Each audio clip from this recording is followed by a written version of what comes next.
I don't know how many people nowadays actually listen or read any audiobooks or actually pick up a book and read it or pay attention to other stories like that. A lot of people are very much wound up in quick instant gratification on scrolling and finding some dopamine hit off of a real quick thing. It was getting to the point where YouTube was teaching people and doing things, and now the shorts that everybody pays attention to, long format statements like this, don't get hardly any kind of views. No one pays attention. I currently still listen to a lot of long format podcasts and books. I say all of this because I want to see, I feel like currently we are going down the path where we're going to be quickly trying to do a digital currency, which is going to completely replace all of our paper money. And not that I don't appreciate digital currency, I literally, even at work, accept Bitcoin. I'm not an I don't know what side of that issue I even need or want to be on. I'm only bringing up the negatives of it. Anything that is digital in that way can be controlled more. And I understand that Bitcoin is technically, it is decentralized, which is one of the reasons I still am thinking it's a better version.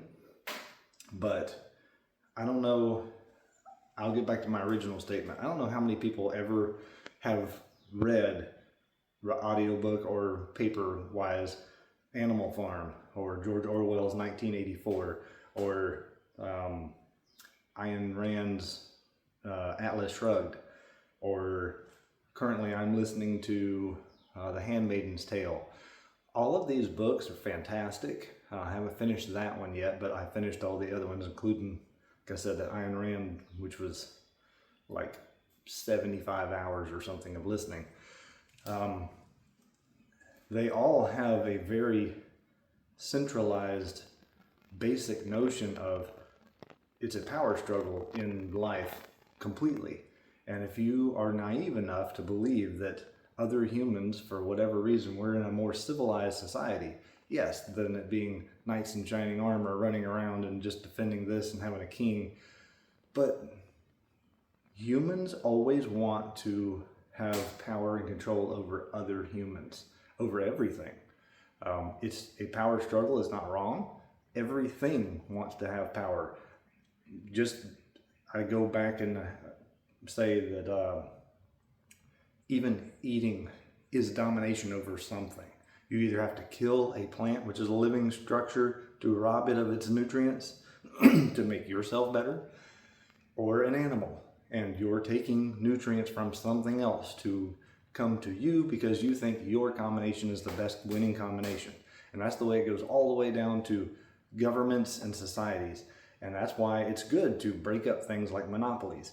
And it was good way back whenever they used to break up things like Bell South, because it was getting too powerful and they didn't want one thing to take over everything.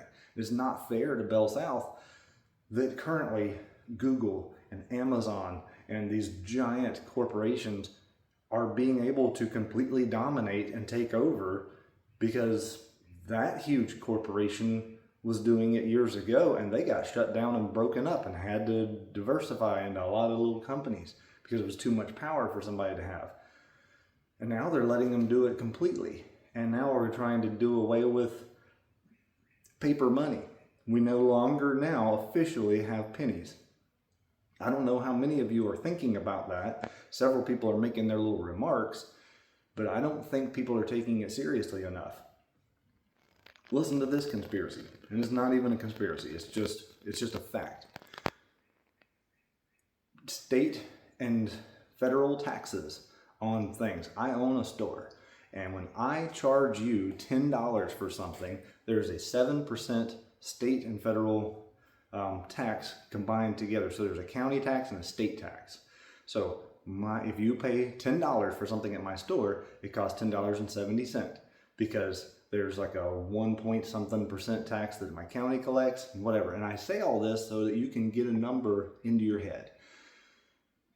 No matter what I charge, there's going to be a weird number, like a percent all throughout my state, There's different ones. It'll be 6.5 or 7 point something. And so that percentage does fluctuate depending on county things. Think about what they did when they did away with pennies. You no longer, no matter what I adjust my price to, doesn't matter if it's $9.98, $9.79, or $10.01, whatever it comes to, nobody across the board in different counties and different areas is going to have a number that's going to round without coming out to a penny on certain things. You just can't do it. Businesses can't afford to throw away those pennies and always round in the customer's favor. So they're going to start rounding in their own favor if they don't have pennies, or they're going to have to just round up and down and just split the difference.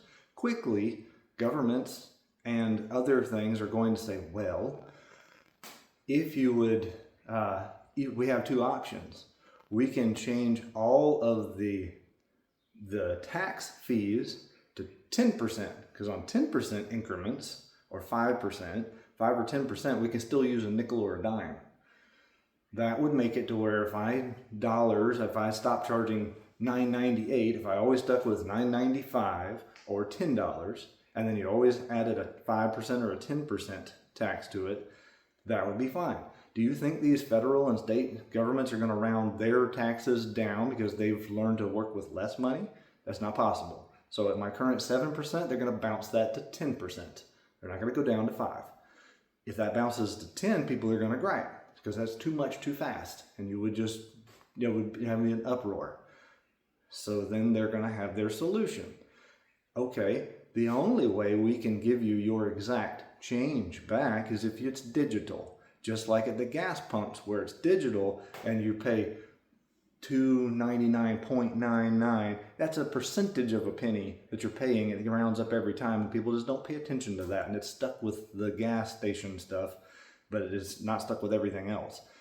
That's one of those things that your money is going to be changed over, and you're just going to slip right on by and say, well, here's the solution. When I go to a little convenience store, I go to a garden center, which is what I own, I don't want to have to pay and round my change off in someone else's favor, and I'll get it in their mind that I'll pay with my card or my number or my digital currency of whatever way, and that will give me the exact price. And you'll start seeing tiny little things. It's just like the credit cards did for years.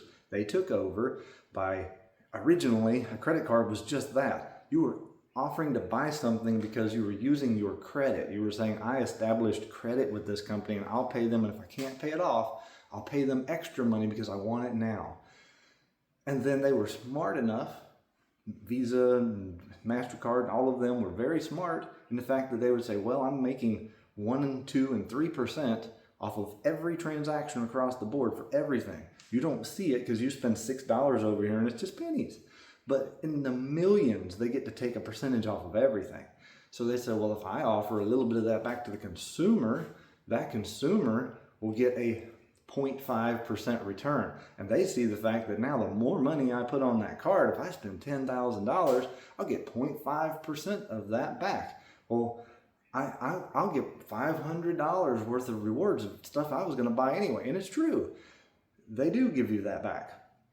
And you as the consumer only see a reward for using your card, because if you pay it off monthly, you don't have any interest, but you now have money given back to you for using their card.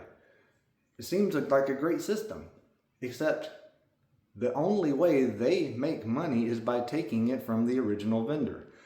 So someone like myself again is now selling a product, and at the $10 rate that I was charging, I have to give away 3% plus, usually 3.5 and above, for you to buy that so that they can give you 1% back, because they just want to take money out of it. Do you understand how, number one, that's stupid, because no matter what happens, I have to make money as the seller. If I don't, I can't pay employees, I won't stay in business. Therefore, I still have to charge more for you to do that. So you still pay for, as the consumer, you still pay for this. It comes out in the end that definitely charges you again. If you had a $20 bill and you handed it to me, I would give you the exact change back, and no other business somewhere else would not gain any money out of that. Paper money is the thing that we need to stick with. That brings everything down to a local level. And I don't care what side of what issue you're on, and I don't care whether you're on one Republican, Democrat, Independent, I don't care what you are. You should realize that more people in charge usually screws up. Even if there's good intention, it screws up things. No large organization isn't without their major flaws, and you have to just oversee that this is going to happen. And government is not the answer to everything, and neither is giant companies taking over things. We shouldn't have these massive monopolies. We shouldn't have companies being able to control things like this. And we shouldn't ask our government to take over things like this. If we were still trading shells out, it would be very localized. And I don't want to go back to that. I'm not trying to say trade eggs for a seashell for a dollar amount or weighing out ounces of gold. But the paper money thing is it. I don't care, again, how you think about this. If you realize that it is a control, it is a power play, and you are losing. More people need to realize this, and more people need to get on board. I am going to stay on this. I can't help myself, and I'm going to make a random post about this, but I'm telling you, we're losing control, and all it takes is just turning a blind eye and rolling on, and one more thing slowly moves the meter towards, it's like the boiling frog thing that they always say. If you threw the frog into boiling water instantly, it would jump out. But if you put the frog in the water and you slowly turn the heat up, they get acclimated to it, and they'll take it until they die. And this is what they're doing, people. They're slowly getting you used to control. They're slowly getting you used to, we can't just instantly do this or do this. Let's just ease you into it. If you really think back, most of these other things on a very localized, smaller level were so much better. There were problems with people that took over things. It's just like unions coming to power. I use this a lot because depending on where you grew up, a union was a really good thing or a really bad thing. The mentality behind a union is fantastic because, the big man at the top, which was in more power because humans can't handle that much power, is walking all over the little people and not taking care of them. And if they dominate the town or dominate the county, they can control everything and they can make you work for pennies on the dollar, which is to the point where you can't hardly survive. And it's practically slave labor. And they do that. And then the union forms because there's more people in the union and they can rise up and then have a speaking voice and they can make them pay decent wages. And that is a fantastic thing. But like everything, if the union itself gets powerful, someone's in charge of the union. Do you think once they get good wages for everyone and once they get good retirement and good this and good that set up, they're just going to say, well, we're done? It's the same way with government. Once they do their job, do you think they go, well, I'm going to go back to doing a real job now? No, they're used to doing a government job. They're used to talking for a living. They're good at it. They're doing a good thing. You think they're going to vote their own wages down? Do you think a union supervisor, a top-notch union person now says, well, job accomplished, I'm going back to what I'm doing? No, they now like their own power. The thing itself is now the powerful thing. That's what happens with government. That's what happens with unions. That's what happens when any human is allowed to be in charge of other humans. They cannot help themselves because it is a power trip. All of it is a power trip. Don't let them continue to take away dollars. Don't let them continue to take away paper money. You'll go to having a number written on your arm. It is the same idea. You're just a number.